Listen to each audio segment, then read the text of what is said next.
So I was in the middle of working on my Lady Chef video, and out of nowhere, Chiliroom casually decided to drop this bomb of a trailer.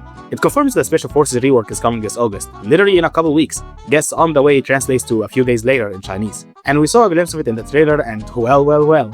Not only that, but to everyone's shock, the bee-headed rework was also announced, which is kinda insane since everybody thought he would be in copyright purgatory and forever or until Chiliroom collapsed with Dead Cells again. But no, he's here. I'm not sure if it's a rework or just making him permanent with a portrait art, since in the gameplay he looked the same to me, but overall it's very exciting. At least everyone can have him now and play him at any time. You can go to hell simply with conductor not a single soul left.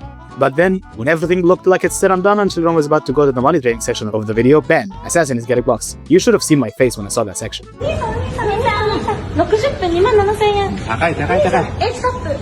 Out of all the starter cast, the Assassin getting buffed is admittedly questionable and there could be ulterior motives behind it, but hey, I'm gonna be biased for once and just enjoy it because man, the buffs sound really good. The buffs are mainly for his Dark Blade, the first skill, and Doppelganger, his second.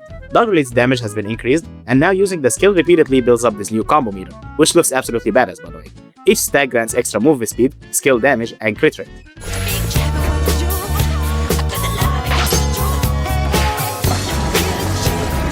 The movement speed buff is kinda crazy because the Assassin is already crazy fast with the skill, but now he'll be crazy fast outside of it too. It also means that finally the Assassin has a way to know how many resets he has remaining on his skill, which means no more running into monsters head on and dying because you used up all your resets without you know.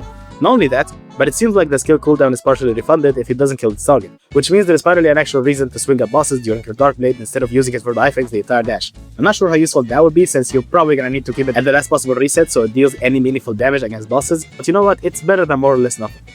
Overall, this is essentially the skill being buffed to accommodate World 4, as its moderate damage made it unable to get consistent resets in the Sky Runes and under the sea, and the limited number of resets made it hard to get a ton of value out of it in the ancient battlegrounds. It already scaled decently in those areas, cause again, really fast and long iframes, and by that point you probably already got better weapons, but now the skill will be even more stable in those stages, and I cannot wait to play with these changes. Chiliroom, make this bard stack infinitely when you have the mentor buff and my life is yours. She will be hilarious.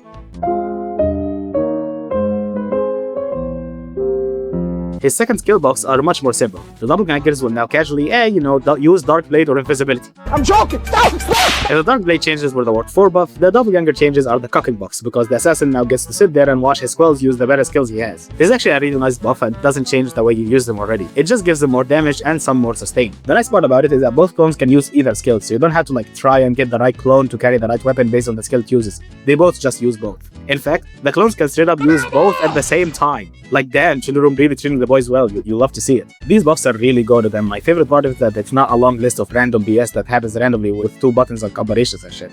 His skills are still very simple and straightforward even with these changes. He still serves as a great entry character while still having high skill ceiling and a decent skill flow. Unless the some X combo stats turn out to be absolutely broken, I still think he'd not be the strongest but would still be the perfect character. And if you're wondering, no, this video isn't updated because the skills core use isn't any different. They're just stronger to deal with later levels and Void Mode. Overall though, I'm very excited about these changes and I cannot wait to try them. About the legendary characters though, I'll make a video covering all 5 of them and their reworks as a follow-up to the one I made before, so stay tuned for that. I really hope the Beheaded actually got a rework though, or else this will be really awkward. Then they decided to show off some skins. I think it's funny as hell that the Special Forces lost their penises already on their first ever skin, which seems to be a consistent fucking babe. The other skin they showed is... oh god.